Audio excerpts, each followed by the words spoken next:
Bonjour à toutes et à tous et bienvenue dans cet atelier intitulé Startup à impact en Méditerranée, comment choisir son programme d'accompagnement. Cette session sera bilingue. So welcome everybody to this session which will tackle the topic of startups acceleration programs. This workshop will be bilingual. Je suis Philippine Leclerc, chargée de projet chez Emerging Valley et Emerging Méditerranéenne, et je modérerai cette session aux côtés de Julie Lancrier-Göring, notre directrice des opérations. Nous sommes très heureuses d'organiser cet atelier dans le cadre de la 5e édition du sommet Emerging Valley et d'avoir comme panélistes les lauréats 2021 de notre programme d'accompagnement Emerging Méditerranéenne. Depuis 2020, ce programme s'adresse aux entrepreneurs à impact des pays de la rive sud de la Méditerranée, à savoir la Mauritanie, le Maroc, l'Algérie, la Tunisie et la Libye. Il s'inscrit dans la continuité du Forum des deux rives, un événement présidentiel prestigieux, et en amont du Forum des mondes méditerranéens, qui prend sa suite et qui se tiendra à Marseille en février 2022. This program, sponsored by the French Development Agency as well as the Ministry of Foreign Affairs, has already rewarded 10 laureates, accelerated 60 startups, and received over 500 applications.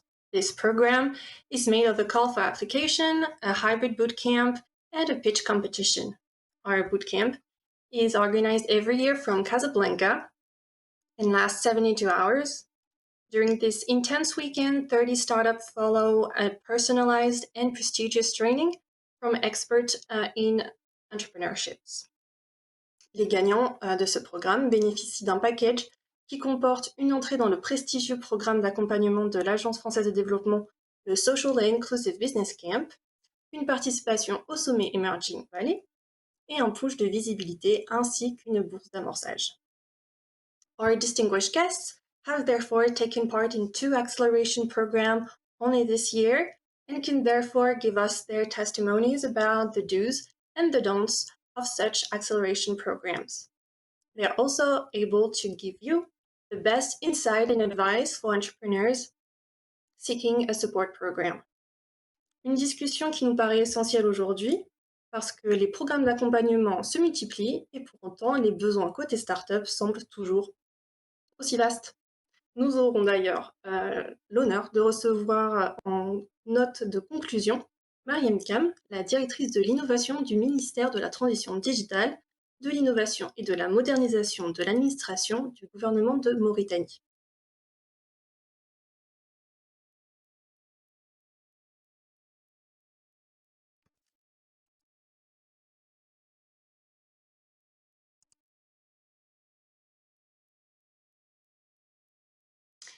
I think we have a problem. Julie, can you unmute yourself maybe?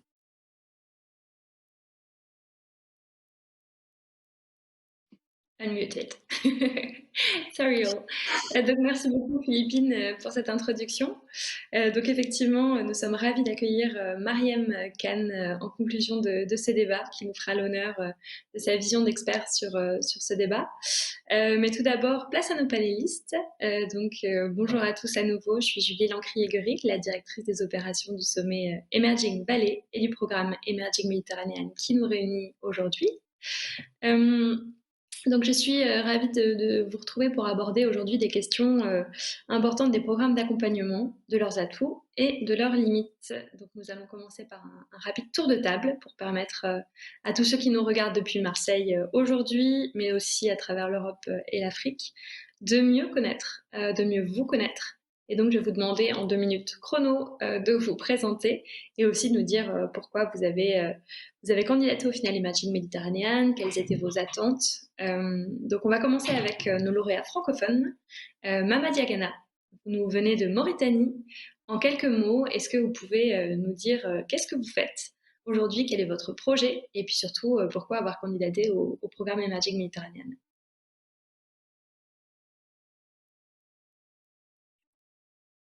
Alors, bonjour à tous. Hi Marseille. Bonjour Marseille. Je me présente.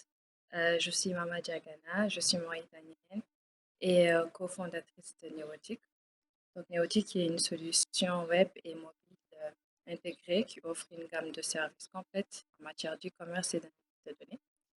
grâce à la mise en place d'une raise de clé en main et un suivi accompagnement avec marketing prédictif et digital.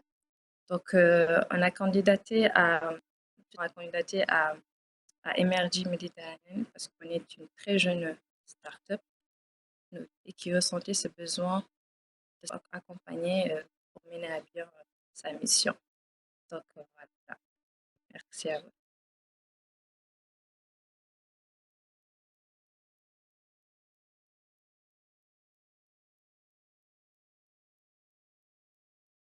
Merci beaucoup, Mama, pour ce retour. Donc, on va passer à Mariem. Vous êtes la cofondatrice de Neoli. Est-ce que vous pouvez nous présenter votre société et revenir sur votre parcours au sein du programme Emerging Méditerranéenne et ce qui vous a apporté? Bonjour à vous tous. Bonjour Marseille. Moi, c'est Mariam Fahraoui. Je suis entrepreneur dans le secteur de la Tech for Good, ex-ingénieur en génie civil, et j'ai cofondé avec Amin Zarhouni la startup Neoli, qui permet aujourd'hui aux artisans marocains à terme et à ceux du continent africain de commercialiser leurs produits à l'international. Donc, nous leur offrons des services qui facilitent leur accès au marché et qui prennent en considération aussi leurs contraintes et ceux du secteur d'artisanat. Et éventuellement, nous les accompagnons dans leur voie de formalisation, de structuration et de développement. Donc pour Neoli, après une phase de lancement et de validation de notre business model et l'évolution qu'heureusement on a commencé à voir, nous voulions vraiment présenter notre start-up à d'autres acteurs, élargir notre réseau, mais aussi rencontrer d'autres entrepreneurs africains et des mentors qui nous aideraient éventuellement à valider nos futures décisions et notre lancement pour la recherche de financement, d'où la candidature et la participation d'Emerging Valley. Merci. Merci beaucoup, Mariem. Donc, on entend élargir son réseau, rencontrer des mentors et aussi des financeurs. Je me tourne à présent vers vous, Saoussé Nayari. Est-ce que vous pouvez vous présenter de même et puis nous parler du programme? Qu'est-ce que vous recherchiez en candidatant? Bonjour à vous tous. Alors, je me présente. Je suis Saoussé Nayari. Je suis de la Tunisie. Et je suis la gérante et la cofondatrice de AI Diagnosis Vision. Et je suis aussi un médecin dentiste. Alors, AI Diagnosis Vision, c'est une plateforme qui permet de donner un compte rendu de l'image radiologique, et c'est grâce à l'intelligence artificielle. Et cet algorithme est aussi implémenté dans une plateforme de gestion de cabinet qui travaille aussi avec l'intelligence artificielle. Alors, on a postulé pour le programme d'Emerging Méditerranée parce que il fit parfaitement nos besoins. On voulait s'élargir aux régions de l'Afrique et on voulait aussi avoir une idée sur l'écosystème des entrepreneurs dans des régions de l'Afrique, élargir dans nos réseaux et être en contact avec des investisseurs dans cette région. Merci. Merci, Saoussen. We'll now switch to English with our English-speaking laureates.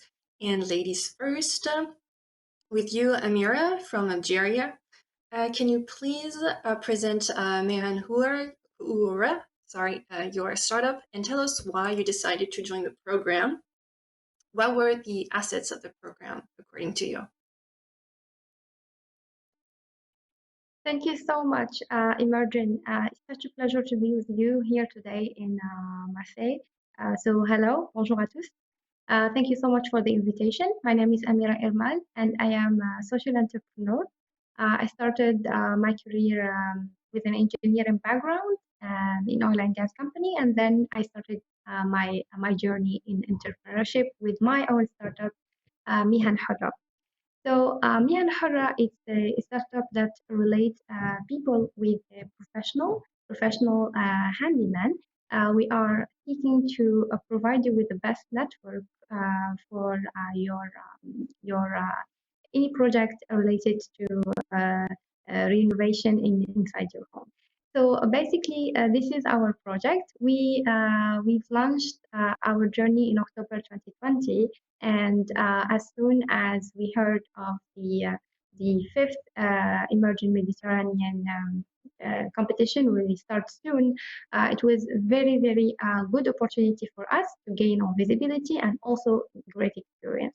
And indeed, our experience was amazing. We've been introduced to amazing people, get amazing training during the boot camp, and a lot of mentorship. So I'd like to thank Emergent for this great opportunity that followed with the social entrepreneurship program, with the French Development Agency, and it will be very, very beneficial for us as a winner. So congrats to all the winners, and we hope that during this event, Emerging Valley, we will get the opportunity to meet with investors, business angels, and any potential clients that can grow our market. Thank you so much. Thank you, Amira, for your kind words, and I'm sure that you're gonna find new investors during Emerging Valley because it's the plan. It's part of the SCBC program, so I have no doubts. Last but not least, to close this first round of question, we're gonna go directly to Libya with you, Aladdin. Can you tell us what Dawrat is, and what did you learn along the Emerging Mediterranean adventure?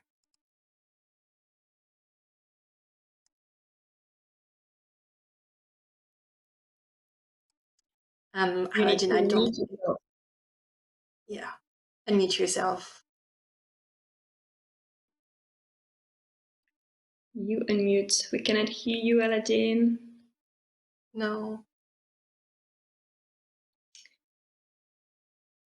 Still not.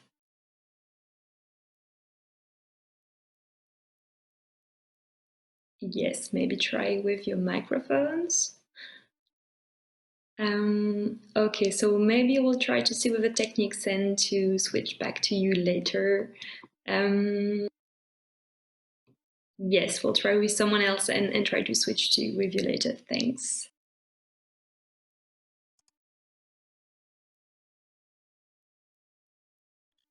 And now, Julie, we don't hear you. Merci beaucoup à tous. Donc, on va essayer de récupérer Aladine juste après, dès qu'on aura résolu les soucis de micro. Donc, on va passer au second tour de table, maintenant que tous nos auditeurs vous connaissent un petit peu davantage.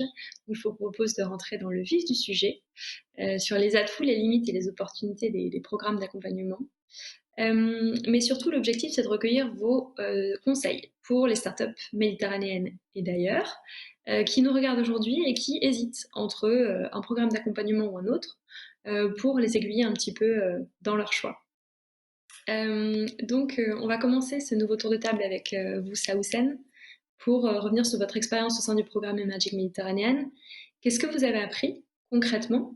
Est-ce que vous diriez que vous avez gagné en compétences, en réseau, en confiance, peut-être? Et à quoi peuvent s'attendre les startups qui candidatent à ce type de programme? Merci. Oui, en fait, j'ai beaucoup apprécié que le fait que le programme est très personnalisé. Il s'adapte vraiment à nos besoins, il s'adapte aussi au stade des entreprises qui participent. Je suis devenue plus mature, plus confiante.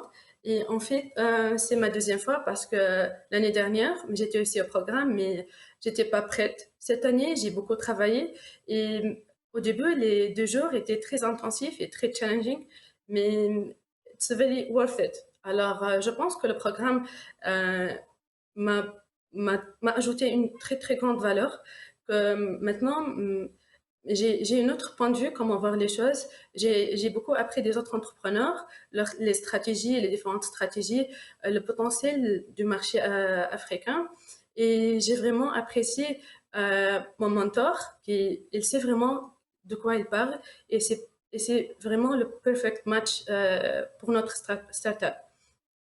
Et j'encourage vraiment les autres entrepreneurs qui hésitent encore. C'est un programme très personnalisé. Il s'adapte aussi à vos besoins. Il s'adapte aux problèmes que chaque entreprise ou start-up fasse chaque jour. Merci beaucoup, Saoussen. Une autre question peut-être pour vous, Saoussen. Est-ce que vous auriez une anecdote à nous partager ou un souvenir qui vous a particulièrement marqué lors de ces 3 derniers mois d'accompagnement ou lors du bootcamp Emerging Mediterranean, par exemple? Ah, oui, en fait, l'année dernière, quand j'ai pété, malheureusement, il y a eu un problème technique. J'étais très dessus sur moi-même.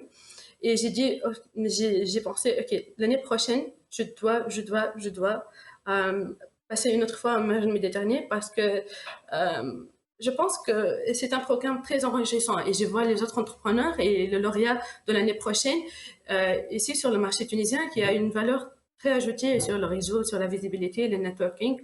Et j'ai vraiment voulu participer à ce programme et j'ai tout fait, vraiment tout fait de faire partie de ce programme cette année. Merci beaucoup, Saosen, et on est très fiers d'avoir pu voir votre progression au programme entre ces 2 années et de vous compter parmi nos lauréats 2021. We're going to try with Aladdin again. So same question, can you introduce yourself and tell us a little bit about your adventure among the Emerging Mediterranean program?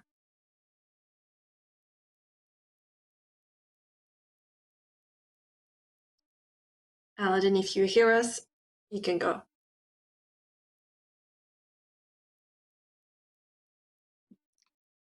I We don't still think cannot hear you. really weird. Okay. We'll get back to you as soon as the technical issues are fixed. Donc, on va reprendre le fil de nos questions sur ce que vous avez pu apprendre du programme Emerging Méditerranéen. Et je vais me tourner vers Meriem du Maroc. Dites-nous, est-ce que vous avez trouvé dans le programme et son accompagnement ce que vous étiez venu y chercher? Est-ce que le programme a répondu, voire surpassé vos attentes en termes d'accompagnement et de valeur ajoutée? Effectivement, ça a répondu forcément à nos attentes et ça nous a apporté vraiment de la visibilité et je dirais plus de la légitimité parce qu'on a même reçu des clients qui nous en veulent à travers la communication Emerging, à travers la diffusion de nos la diffusion de notre concept dans les réseaux Emerging. Donc, moi, ce volet m'intéressait vraiment parce que pour les clients B2B, on avait besoin vraiment de cette reconnaissance et cette légitimité. Mais aussi, je rajouterais à ça la confirmation. Ce qu'on venait chercher surtout, c'était vraiment de la confirmation de nos pas futurs. Puisqu'on avait après un stade d'incubation, après un stade de première vente, de deuxième vente et tout, on avait besoin vraiment d'aide, d'accompagnement au pas futur et à une éventuelle accélération dans notre entreprise. Donc, je remercie vraiment les mentors pour ça. Ils étaient à l'écoute et ils étaient là pour nous. Et c'est ça, c'était une expérience que je recommanderais à tout entrepreneur et surtout les entrepreneurs à impact social parce que on a du mal à effectivement trouver de l'écoute, de la légitimité et de passer du stade du stade social au stade ONG, au stade entreprise qui génère de l'argent mais qui a aussi de l'impact dans un secteur ou dans un pays ou un continent éventuellement. D'accord, j'entends. Est-ce que du coup, vous pensez qu'il y a vraiment eu un avant Emerging Mediterranean et un après pour Neoli? Forcément.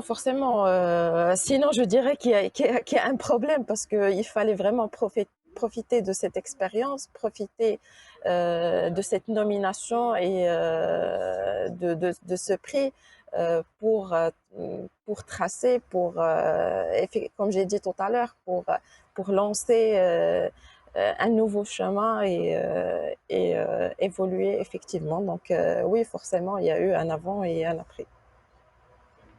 D'accord, bah, très heureuse de l'apprendre et de savoir que ça a été bénéfique pour Neoli. Donc maintenant, je vais me tourner vers la Mauritanie et Nouakchott. Donc c'est à vous, Mama.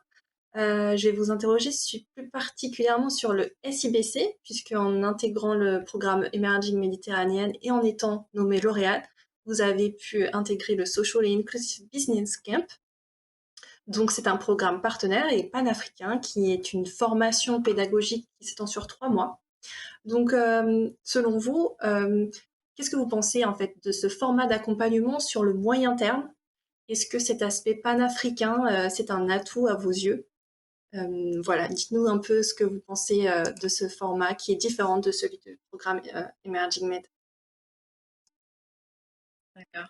Merci pour cette pertinente question.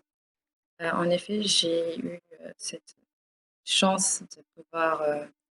Vous m'entendez? Alors j'ai l'impression que ça coupe un petit peu. Vous pouvez réessayer. Oui, est-ce que vous m'entendez là? Oui, oui, allez-y, prenez la parole. Alors déjà, merci beaucoup pour cette question. En effet, oui, j'ai eu la chance de pouvoir participer au programme de la FBC, Social and Inclusive Business Camp, qui est un programme qui a outrepassé mes attentes, comme je l'ai dit au début. Nous sommes une start-up très récente, très nouvelle, et nous avions eu ce besoin de se faire accompagner.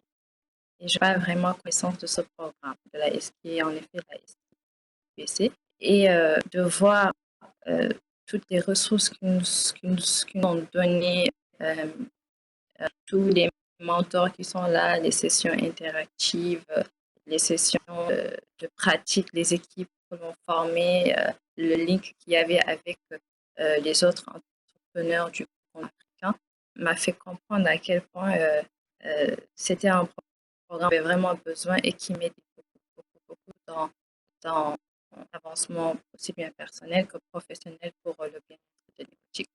Donc, oui, c'est un programme panafricain et c'est tant mieux parce que nous, personnellement, quand je dois chercher un service, une solution ou des innovations, j'ai tendance à me tourner vers ce qui se passe dans les autres continents, l'Amérique, l'Europe ou les autres.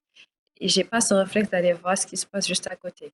Donc, ce que font les autres Africains à côté, les autres entrepreneurs qui sont au même domaine que moi, donc l'informatique, plus précisément dans l'intelligence artificielle, et de voir que je suis en contact avec ces gens avec lesquels on partage les mêmes contextes, les mêmes réalités, les mêmes contraintes, et que ces gens arrivent à surmonter les obstacles, me donnent confiance, et voilà, m'aident à vraiment me structurer mieux tout en étant adapté à notre contexte actuel. Donc oui, c'est un programme panafricain qui nous a beaucoup aidés à grandir, à mûrir, et je le recommanderais à tout le monde, à commencer par mon âge le plus proche et ceux qui en ont besoin. Merci beaucoup, Mama.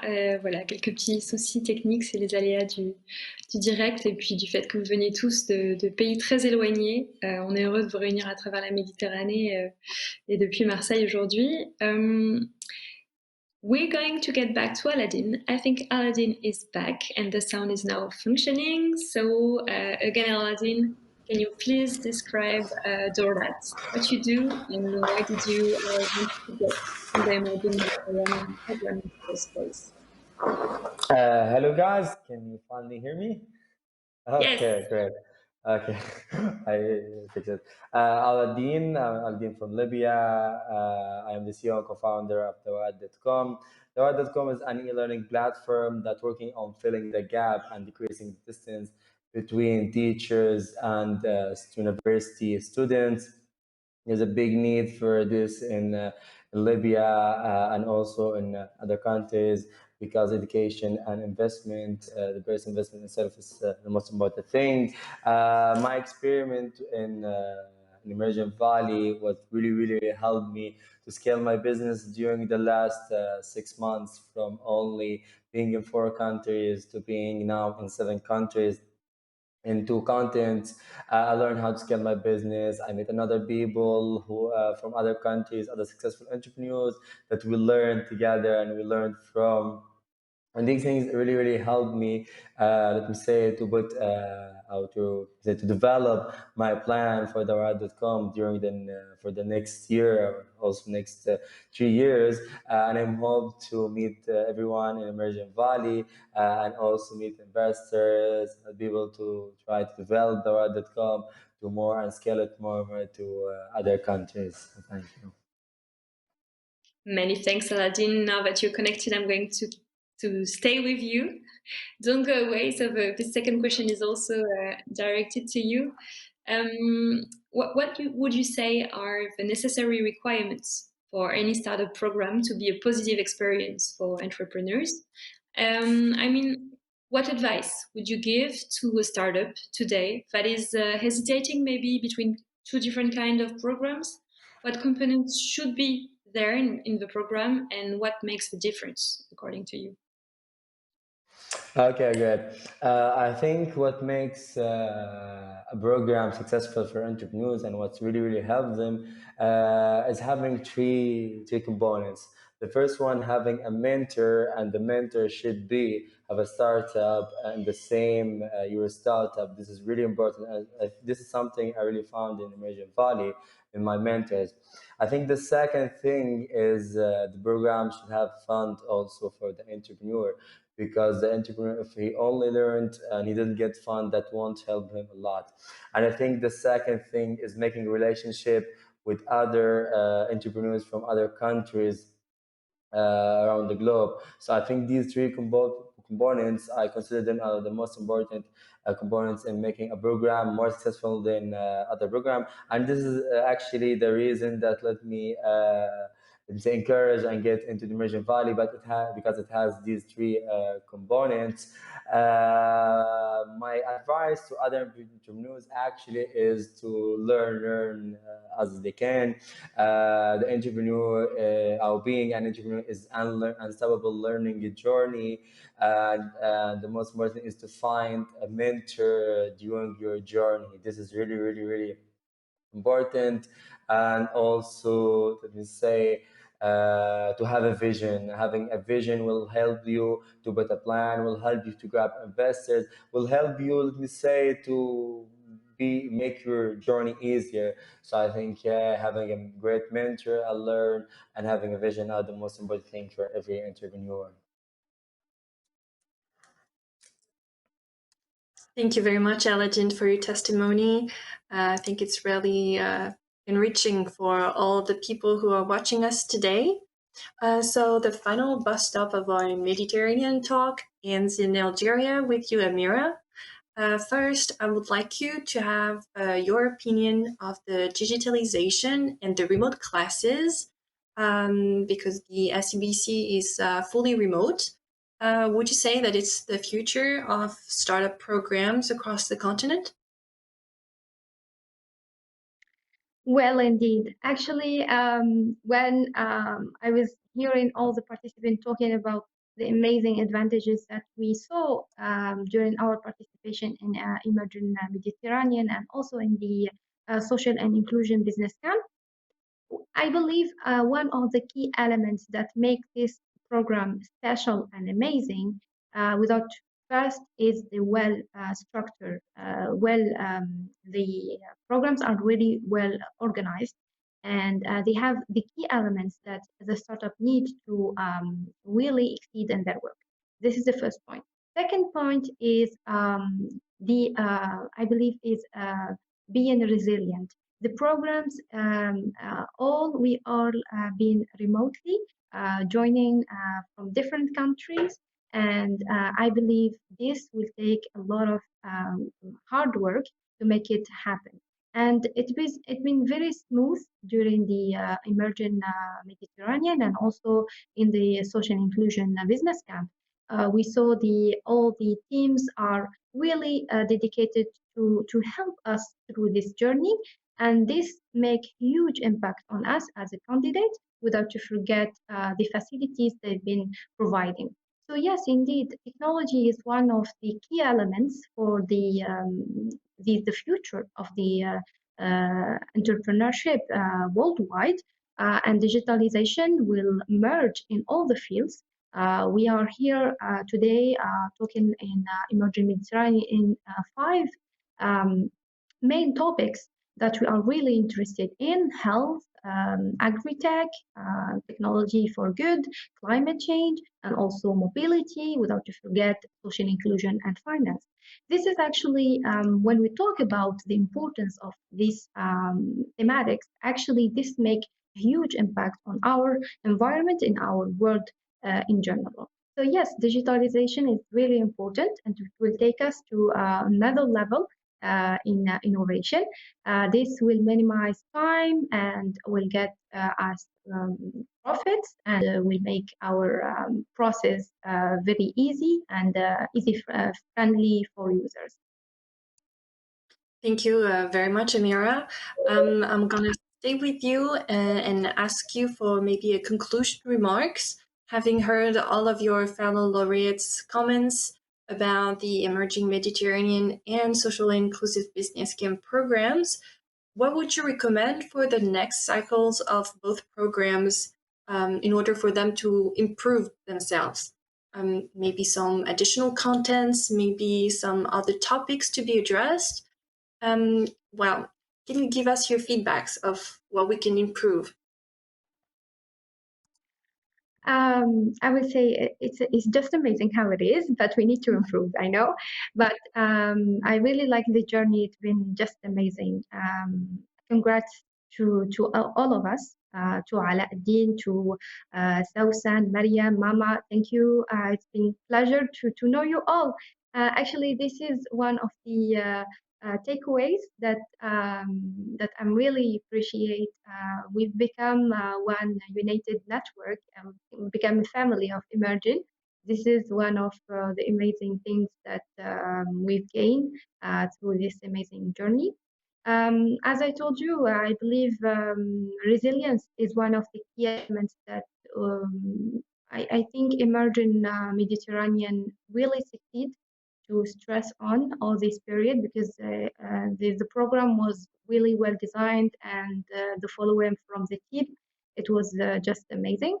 Maybe in the future, we want to see you more in person, with all the borders will be open. That will be very added now point. Thank you. Thank you very much, Amira. Thank you for these great words about the Emerging Valley family, the Emerging Mediterranean family. It's a community today. Merci à tous vraiment pour vos interventions. Je pense qu'on a beaucoup appris aujourd'hui, et que des startups qui nous regardent savent maintenant ce qui est important avant de choisir son programme. Donc, thanks again very, very much to you all. Vous pouvez retrouver, donc à tous ceux qui nous regardent, nos intervenants sur le sommet Emerging Mediterranean, en digital ou en physique. On les remercie tous. So you can all join our laureates today on the Emerging Valley Summit, digitally or physically. You can meet them. We engage you to go and speak to them, to do many connections. Donc voilà, on vous remercie vraiment encore à nouveau, et le temps est venu d'accueillir la conclusion de notre expert, Maryam Khan, que j'accueille à présent tout de suite sur ce plateau pour contribuer à ce débat. Merci à tous encore une fois. Je suis donc très heureuse d'accueillir en plateau pour cette dernière partie Maryam Khan, directrice de l'innovation du ministère de la Transition numérique, de l'innovation et de la modernisation de l'administration de Mauritanie, qui va donc nous donner son regard d'expert sur le débat que nous venons d'avoir avec nos 5 lauréats Emerging Mediterranean. Mais avant de vous donner la parole, chère Maryam, je souhaitais revenir sur les conclusions que nous pouvons retenir de ces échanges.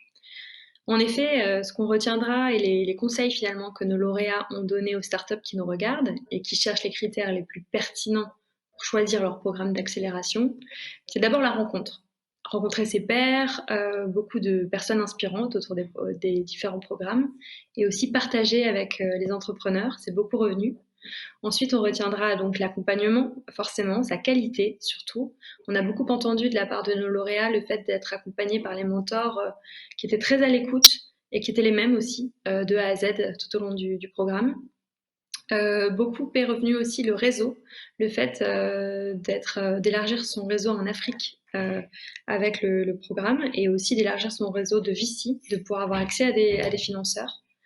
Et puis, globalement, ils nous ont fait part de l'importance de la montée en puissance à la fois de l'entrepreneur et à la fois de la start-up, du projet, du fait de gagner en confiance, en maturité. Ça a été beaucoup dit par notre lauréate tunisienne notamment, aussi de confirmer son positionnement et sa stratégie après des premières ventes. Ça, c'était côté Mauritanie. Et puis recevoir un accompagnement sur mesure pour les entrepreneurs à impact social. Je me tourne donc à présent vers vous, Mariam. Vous êtes donc la fondatrice de l'un des premiers incubateurs mauritaniens, Adina Rimtik, et aujourd'hui à la tête du département de l'innovation du ministère de la Transition numérique mauritanien. Donc nous sommes très heureux de vous accueillir aujourd'hui pour recueillir votre vision en tant qu'expert des écosystèmes tech de Méditerranée et naturellement mauritaniens. Donc on vient de revenir rapidement sur les conclusions de ce panel avec le regard des bénéficiaires. Vous qui avez mis en place de très nombreux programmes, quel est votre regard sur ce qui a été dit et qu'est-ce qui fait à vos yeux un programme d'accompagnement réussi à destination des entrepreneurs à impact? Bonjour, donc merci Julie pour m'inviter sur cette édition de Emerging Valley. Donc on est très heureux de participer depuis Emerging Valley et puis Emerging Méditerranée avec toute l'équipe, Samir et vous. Donc on aurait aimé être à Marseille, mais bon, on va contribuer de la Mauritanie. Donc, ce qui a été dit par les entrepreneurs est très pertinent. Avoir un accompagnement sur mesure, c'est vraiment la clé une des clés pour réussir un accompagnement. Bien choisir la structure qui l'accompagne, qu'elle soit un incubateur, un accélérateur ou une structure SAI d'accompagnement. C'est bien aussi de mettre en avant le secteur dans lequel la structure a l'habitude d'accompagner. Donc, il y a des incubateurs qui accompagnent beaucoup plus qui sont dans le secteur des technologies, d'autres sont plus dans le secteur agricole. Donc, c'est bien aussi de voir le secteur d'activité dans lequel l'incubateur ou l'accompagnateur est fort. Mais le plus important, c'est la relation entre l'accompagnateur et la start-up. C'est-à-dire ça, c'est vraiment le chargé du programme d'accompagnement ou bien le mentor, le coach. Il faut vraiment qu'il y ait une alchimie entre ces deux personnes-là pour que l'accompagnement marche. Donc, qui sera là pour orienter, pour soutenir, pour vous trouver les réseaux qu'il faut, vous trouver les solutions parfois adéquates, vous accompagner dans les moments où c'est vraiment dur parce que l'entrepreneuriat, c'est souvent un long chemin solitaire. Donc, on a besoin de personnes qui croient en votre projet. Et ça, c'est super important pour choisir en tout cas ce type de ressources. Il faut vraiment qu'il y ait une alchimie presque entre les personnes qui sont dans la structure d'accompagnement et la start-up. Donc, pour nous, en tout cas, à Hadina, on avait commencé par des projets d'accompagnement un peu standards selon le niveau de la start-up. Et très vite, on s'est rendu compte qu'il faudrait des accompagnements vraiment sur mesure pour chaque start-up. Parce que même à une échelle X, lambda, les porteurs de projets sont différents, les personnalités sont différentes. Donc, vraiment, il faut vraiment avoir un accompagnement sur mesure pour chaque type d'entrepreneur. Merci beaucoup, Mariam. Donc, un accompagnement sur mesure, on retient. Donc, vous êtes aujourd'hui directrice du département innovation du MT-NIMA. Est-ce que vous pouvez nous présenter plus en détail votre rôle et revenir sur les projets menés par le gouvernement mauritanien en faveur des jeunes entrepreneurs? Oui, en fait, on vient tout juste de créer ce ministère-là. Ça fait longtemps qu'on attendait de la part de l'État la création d'un ministère dédié au TIC. Ça a longtemps été un département qui était logé dans d'autres ministères. Mais depuis mai 2021, ce ministère a été créé et l'équipe a commencé à se mettre en place, le ministre, puis l'équipe que très récemment. Donc, je suis honorée de faire partie de cette équipe-là. Et dans ce ministère-là, il y a en tout cas 3 motos qui sont clés. C'est comment accompagner la transformation digitale du pays et la création d'une économie numérique et comment booster l'innovation. Et quand on parle d'innovation, on parle aussi de start-up, d'écosystème d'innovation. Et aussi comment moderniser l'administration et créer en tout cas toute on va dire le e-gov, un gouvernement électronique en mettant l'identité digitale au cœur de ce qu'on est en train de faire et développer des services digitaux pour améliorer aussi les services publics par rapport aux besoins des citoyens. Donc moi, personnellement, en tant que directrice d'innovation, je peux dire que ça permet d'amener ce que je faisais à l'échelle privée dans l'écosystème à une plus, plus, plus large échelle nationale, où donc je suis censée dynamiser, renforcer le secteur de l'innovation, c'est-à-dire l'écosystème. Donc, et pour ça, la vision du ministère est claire, c'est qu'on n'est pas là pour remplacer les structures existantes, mais vraiment les accompagner et faire du faire-faire et améliorer aussi la compétitivité du secteur privé. Donc, dans le cas on vient tout juste de démarrer, donc on a un agenda du numérique qu'on est en train de mettre en place pour les 3 prochaines années, qui s'articule autour de 6 axes. Et le premier axe de la stratégie numérique qu'on est en train de mettre en place est la gouvernance. Donc, comment mettre en place un cadre juridique, un environnement propice à la transformation digitale, à la transition digitale. Le deuxième élément, c'est la connectivité et l'infrastructure qui est la base pour pouvoir délivrer les services. Nous avons un challenge parce que nous avons un pays qui est très peu dense mais étalé sur des milliers de kilomètres carrés. Donc, c'est pas très rentable pour un opérateur privé d'investir forcément dans les infrastructures. Donc, il faut trouver les bons business models. Nous travaillons sur ça.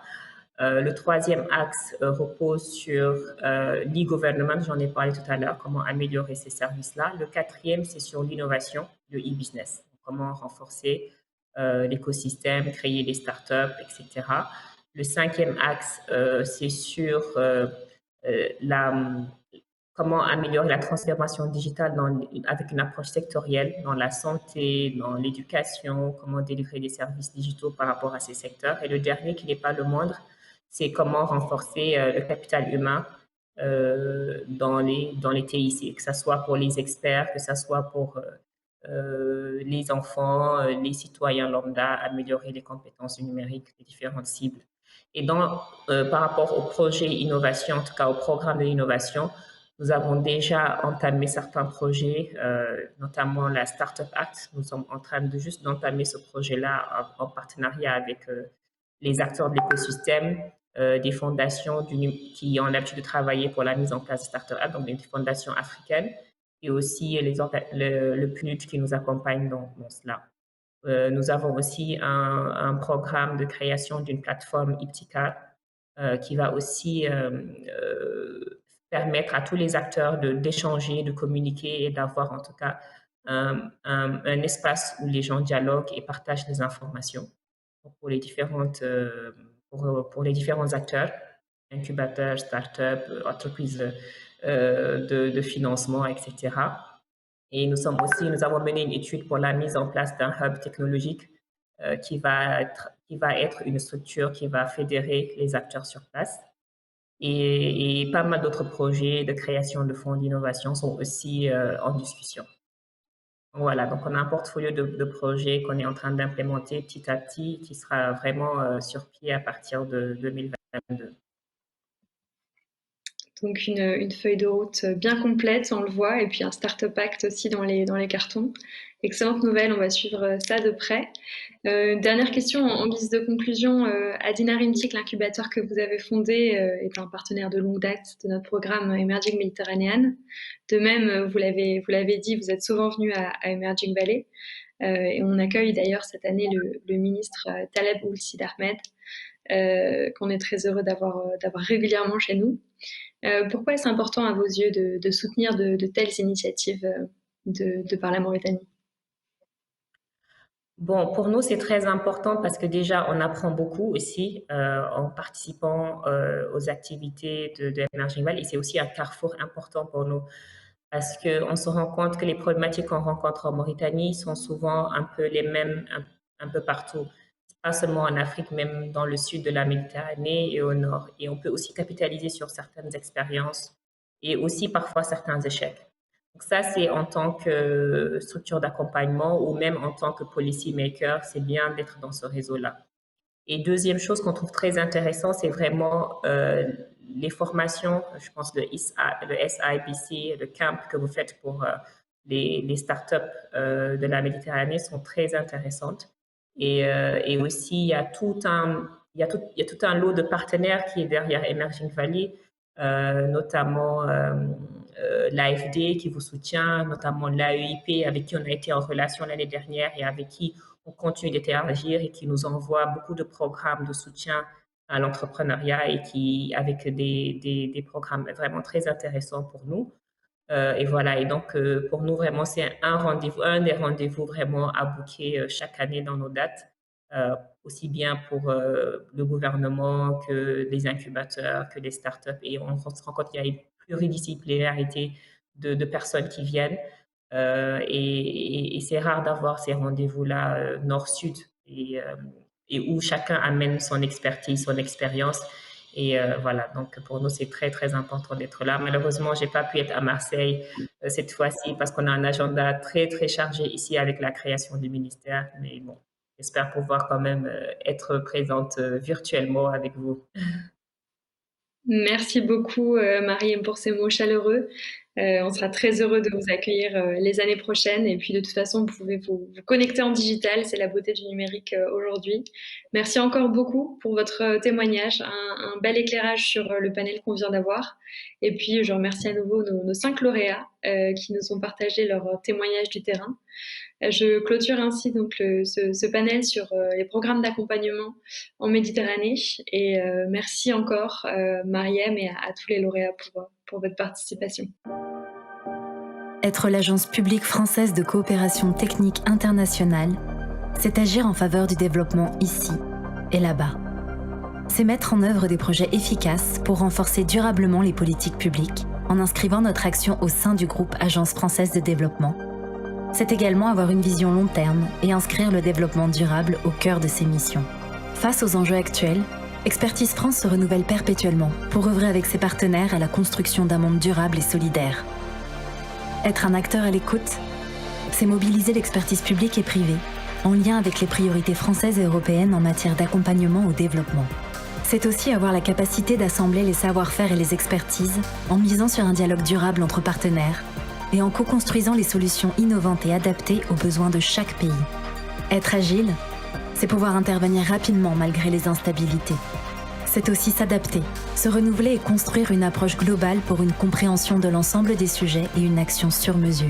C'est ça, le renouveau de la coopération technique internationale.